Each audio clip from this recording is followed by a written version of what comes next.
Assalamualaikum warahmatullahi wabarakatuh. Perkenalkan, nama saya Eti Zakia dengan NIM 19080760060. Praktikum yang saya desain berdasarkan KD kelas 10 WIB 4.9, yaitu merancang, melakukan, dan menyimpulkan serta menyajikan hasil percobaan reaksi oksidasi reduksi. Praktikum yang saya desain berjudul Percobaan Sederhana Reaksi Oksidasi pada Bahan Pangan, Reaksi Pencoklatan Enzimatis atau Browning Process. Nah, Browning Process ini adalah proses kimia yang terjadi pada bahan pangan, yaitu sayuran dan buah-buahan, oleh enzim polifenol oksidase yang menghasilkan pigmen warna coklat atau melanin. Reaksi ini dapat terjadi bila jaringan tanaman terpotong, terkupas, dan karena kerusakan secara mekanis. Langsung masuk ke rangkuman artikel. Di sini artikel yang saya jadikan acuan ada 11. Yang pertama berjudul Effect of Oxygenous Y-aminobutyric acid treatment on browning and foodborne pathogens in fresh cut apples, karya dari Haiyan Gao, Xian Wu, Ging Zheng, Pei Zhongli, Wen Yan, dan juga yang terakhir Wen Qianguan. Nah, pada artikel yang pertama ini menunjukkan bahwa perlakuan metode GABA secara efektif dapat mengendalikan pencoklatan dan menghambat pertumbuhan bakteri patogen penyebab makanan pada apel potong segar. Perlakuan GABA adalah metode pengawetan buah dan sayuran yang aman, sehat, dan ramah lingkungan. Meskipun mekanisme perawatan GABA perlu dipelajari lebih lanjut sebelum aplikasi. Lanjut ke artikel yang kedua berjudul Analisa Pengaruh Pre-cooling dan Penyimpanan Dingin Terhadap Perubahan Kualitas Fisik Terong, karya dari Mayasari. Nah, ini pada artikel tersebut dapat disimpulkan bahwa lama waktu pre-cooling berpengaruh terhadap perubahan kekerasan dan tidak berpengaruh terhadap perubahan warna. Suhu penyimpanan berpengaruh terhadap perubahan kekerasan, warna atau redness dan yellowness. Sedangkan interaksi antara lama pre-cooling dengan suhu penyimpanan berpengaruh terhadap perubahan yellowness dan tidak berpengaruh terhadap perubahan kekerasan dan warna atau lightness dan redness. Selanjutnya artikel yang ketiga berjudul Application of Different Anti-Browning Agents in Order to Preserve the Quality of Apple Slice, karya dari Inta Krasnova, Inga Misina, Delicia Seklina, Ivars Aboltins, dan yang terakhir Daina Karklina.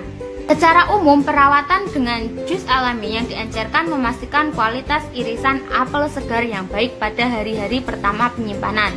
Namun, perlakuan tersebut tidak memberikan stabilitas sampel selama semua penyimpanan karena perubahan parameter kualitas.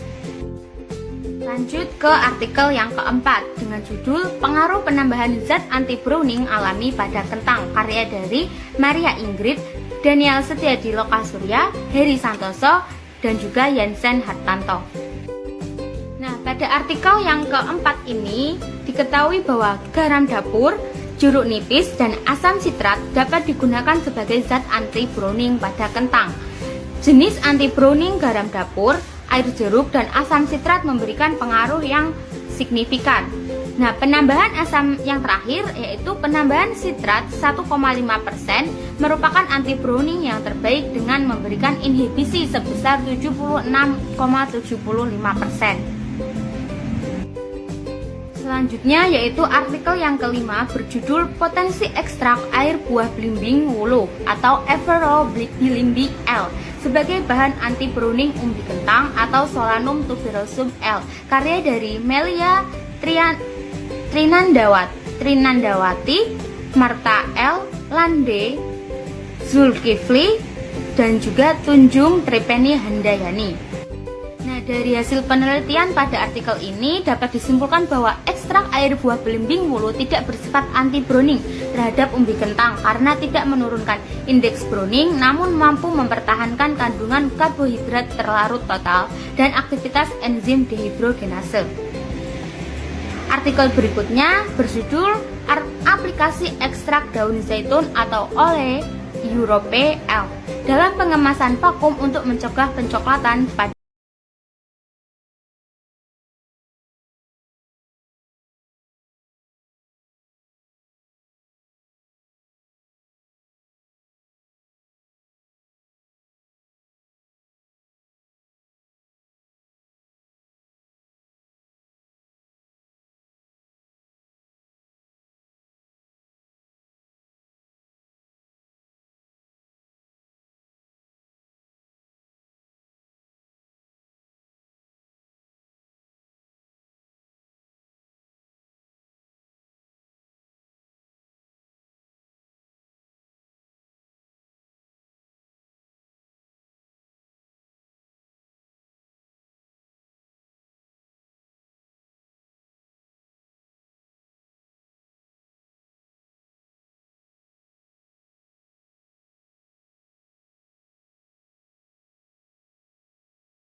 artikel ini disimpulkan bahwa gel ekstrak lobak dapat diformulasikan menjadi sediaan gel dan stabil pada suhu kamar 1 tahun.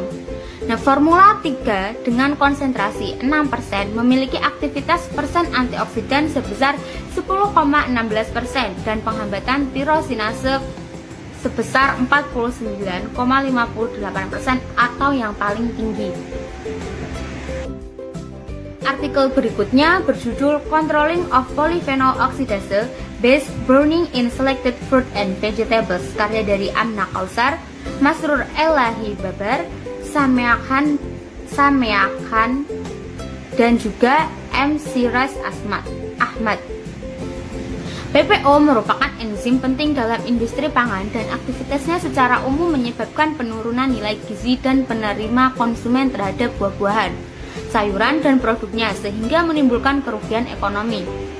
Industri makanan telah mengadopsi metode untuk mengontrol aktivitas enzim dalam langkah-langkah kritis pemrosesan dalam hal banyak makanan.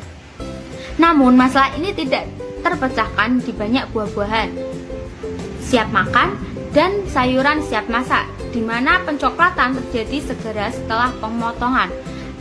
Tanaman transgenik dilaporkan telah dikendalikan. Nah, pencoklatan karena berkurangnya aktivitas PPO.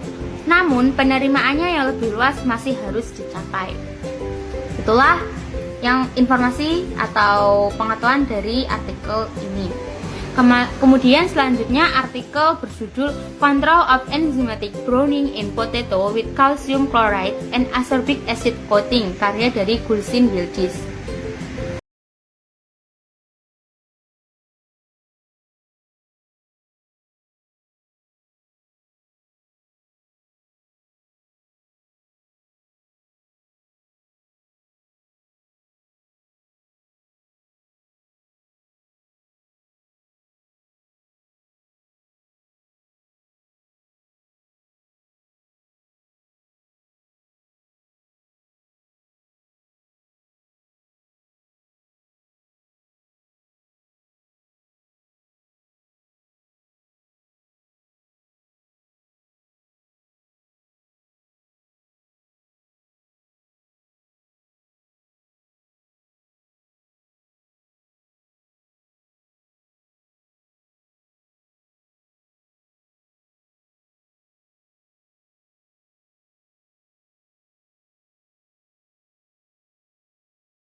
Alat, ada wadah, pisau, pengaduk atau sendok, dan juga gelas. Kemudian bahannya ada pisang, terong, kentang, garam dapur, asam askorbat, asam asetat, asam sitrat, gula pasir, dan air. Alasan pemilihan pisang, terong, dan kentang sebagai bahan pada praktikum ini adalah karena pisang, kentang, dan terong mengandung senyawa kimia polifenol sehingga mudah mengalami reaksi pencoklatan atau browning proses apabila kontak dengan udara atau mengalami reaksi oksidasi. Kemudian selanjutnya yaitu alasan pemilihan bahan sebagai anti-browning atau inhibitor browning enzimatis, yaitu garam, gula, asam sitrat. Nah, alasannya berdasarkan pada jurnal yang berjudul Pengaruh Penambahan Zat Anti-Browning Alami pada Kentang, yang disitu disimpulkan bahwa garam dapur, jeruk nipis, dan asam sitrat dapat digunakan sebagai zat anti-browning pada kentang.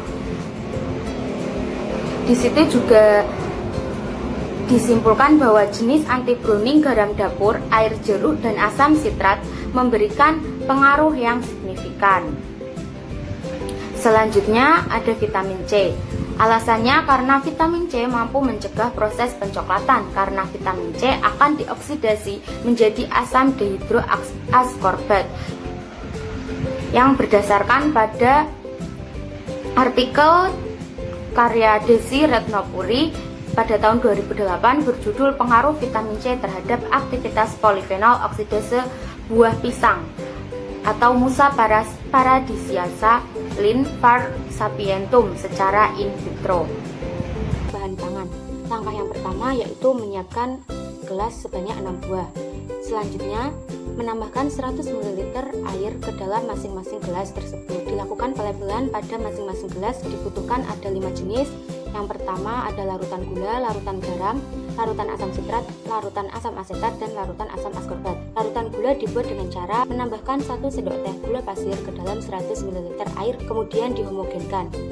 Tambahkan 1 sendok teh garam dapur ke dalam 100 ml air, kemudian dihomogenkan. Larutan yang ketiga yaitu larutan asam asetat. Tambahkan 1 sendok teh asam asetat ke dalam 100 ml air, lalu dihomogenkan. Terakhir, pembuatan larutan asam askorbat dilakukan dengan cara menambahkan 1 sendok teh ekstrak vitamin C ke dalam 100 ml air, dihomogenkan dengan cara diaduk. Setelah semua larutan selesai dibuat, langkah berikutnya yaitu menyiapkan sampel dengan cara membersihkan sampel berupa kentang, terong, dan juga pisang. Pertama-tama kupas kentang hingga bersih, lalu setelah itu kentang dipotong menjadi beberapa bagian dengan ukuran yang kurang lebih sama. Lakukan hal yang sama pada terong dan juga pisang. Setelah semua bahan dipotong, langkah selanjutnya yaitu memasukkan potongan bahan berupa kentang, terong, dan juga pisang ke dalam masing-masing gelas yang telah disiapkan sebelumnya. Kemudian, gelas tersebut didiamkan selama kurang lebih 15 jam. Setelah didiamkan selama kurang lebih 15 jam, sampel dikeluarkan dari rendaman untuk diamati perubahannya.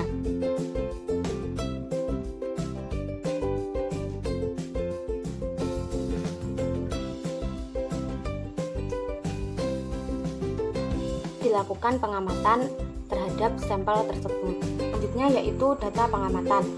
Data pengamatan sudah tertera pada slide atau pada video ini, bisa dilihat sendiri. Lanjut langsung ke pembahasan.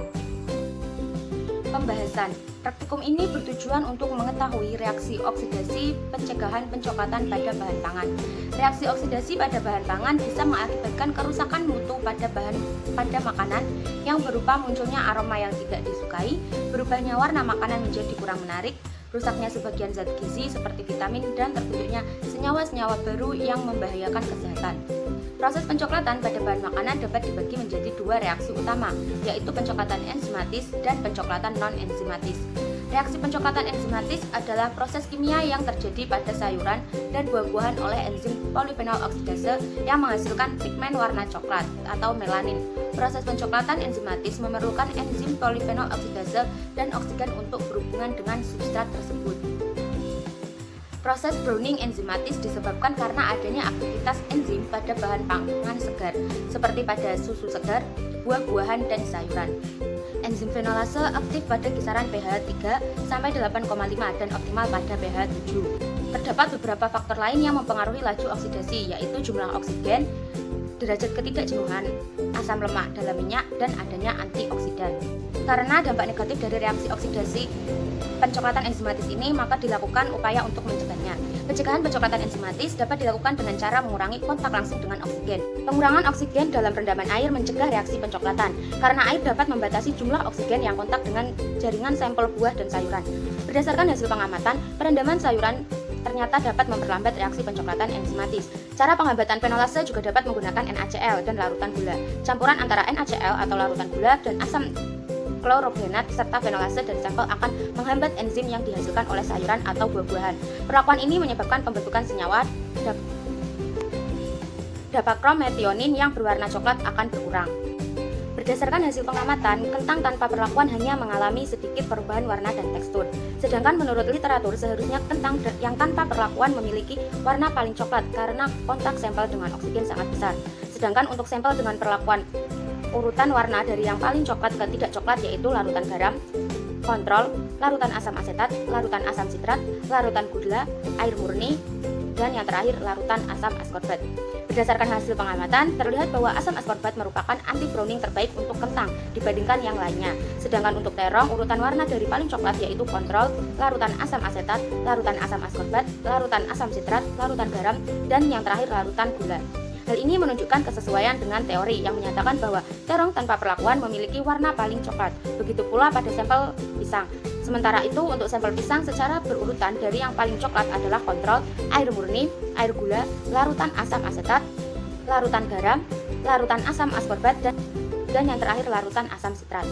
Perendaman dengan air garam dilakukan untuk mencegah sampel buah dan sayur agar tidak kontak dengan oksigen sehingga tidak terbentuk senyawa polifenol oksidase. Larutan gula berfungsi untuk menghambat terjadinya pencoklatan enzimatis karena larutan gula dapat memberikan lapisan atau mantel sehingga mencegah permukaan buah dapat kontak dengan oksigen. Larutan gula dapat menurunkan pH lingkungan sehingga enzim PPO ini menjadi inaktif. Semakin tinggi konsentrasi pemanis dalam suatu larutan menyebabkan pH menurun. Hal ini disebabkan karena gula mempunyai sifat cooling effect. Asam askorbat bertindak sebagai antioksidan karena oksigen akan mengoksidasi askorbat, bukan senyawa fenolik, sehingga dapat menghambat atau menurunkan terjadinya reaksi pencoklatan pada percobaan ini. Pada percobaan ini, asam askorbat yang digunakan adalah serbuk minuman ekstrak vitamin C. Asam sitrat merupakan agen pengkelat. Asam sitrat menghambat terjadinya pencoklatan karena dapat mengkompleks ion tembaga yang dalam hal ini berperan sebagai katalis dalam reaksi pencoklatan. Selain itu, asam sitrat juga dapat menghambat pencoklatan dengan cara menurunkan pH seperti halnya pada asam asetat sehingga enzim PPO menjadi inaktif. Kesimpulan, berdasarkan hasil pengamatan dan yang sudah diuraikan pada pembahasan, dapat disimpulkan bahwa reaksi oksidasi pada bahan pangan terjadi ketika suatu bahan terpotong sehingga enzim polifenol yang ada di dalamnya bereaksi dengan oksigen. Pencegahan reaksi pencoklatan enzimatis dapat dilakukan dengan mengurangi kontrol dengan oksigen. Pengurangan reaksi dengan oksigen dilakukan dengan cara merendam bahan pada air atau larutan zat anti-browning. Air murni, larutan gula, larutan asam asetat, larutan garam, larutan asam askorbat, larutan asam sitrat digunakan sebagai zat anti-browning pada bahan pangan. Sekian yang dapat disampaikan, kurang lebihnya mohon maaf dan terima kasih atas perhatiannya. Wassalamualaikum warahmatullahi wabarakatuh.